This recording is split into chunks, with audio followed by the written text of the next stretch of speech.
Okay, the law of cosines says either a squared equals b squared plus c squared minus 2bc cosine of angle A. You'll notice the A is the side and the A is the angle. Or b squared equals, what are the other two sides?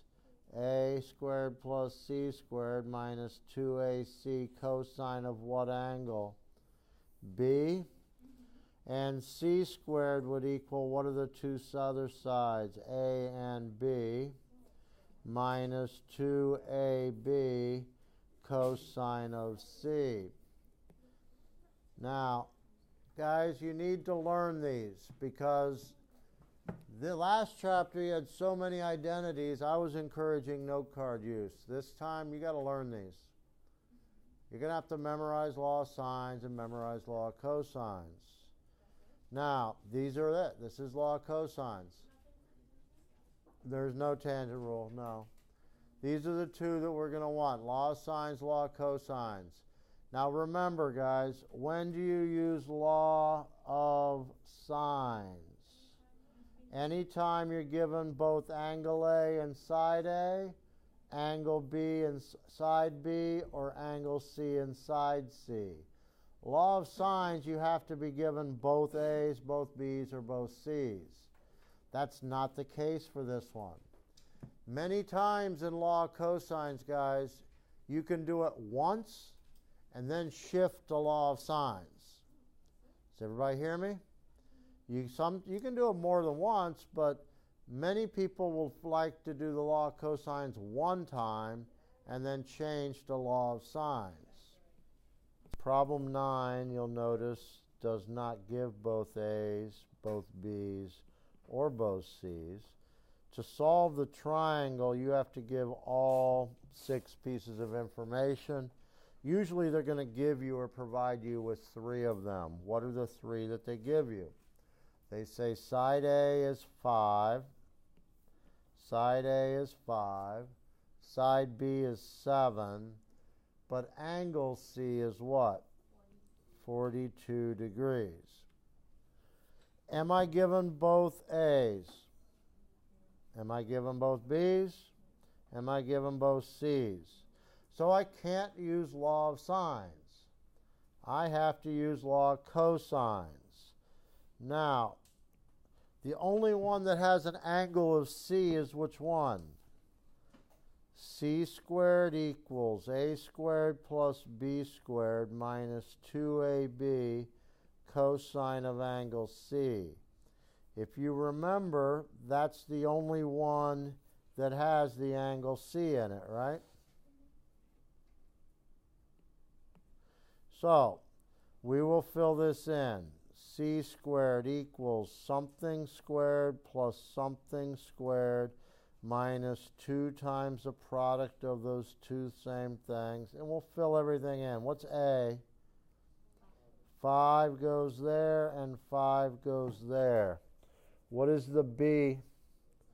7 goes there and 7 goes there. What's angle C? 42 degrees. Do I have everything filled in properly? Hopefully, right? What's 5 squared? What's 7 squared? And what's 2 times 5 is 10 times 7 is 70. Does any questions so far? What do you get if you add 25 and 49? 60, is that 74? I'm about to make the most common mistake that people make. What did I do? Wrong. Order of operations, you're right. I have to multiply before I subtract, don't I? You can't subtract these two. Guys, you got to do the multiplication first. And let me tell you, these two numbers will sometimes be so enticingly close that you're going to be wanting to subtract them. But you don't, right? So I need to have, let's do, I Again, let's get rid of what's wrong. I need to have 74 minus something. Can anybody punch this in your calculator? Or I will, and we'll see what we get. So I want 70 times the cosine of 42 degrees. That should give me 52.020 something. And if you do 74 minus that, if I do 74 minus the stack operations, I'm able to go up and bring it down with 23-digit accuracy. It gives me 21.979. 21.979. How do you get rid of the square? Take the square root. So I'm going to take the square root of that number and get 4.688. 4.688. Many times they want the sides to the nearest tenth. That's this case. So how would this be rounded to the nearest tenth? That 8 rounds it up, doesn't it? So it's going to round up to 4.7. Now do I have both C's? Do we want to shift and use law of sines? C over sine C equals, let's just do A over sine A, I guess. So we'll fill in. Okay, what do I have for side C? 4.688 or 4.7? 4.688 would be a little more accurate, which I might use when I do my computation because it's stored on my calculator. What is angle C? 42 degrees. Side A is 5. And what is angle A? We don't know, do we? So that's what we have to find. So I'm cross multiplying at this point. I'm going to say 4.7 times the sine of angle A is equal to 5 times the sine of 42 degrees. So if I divide by 4.7,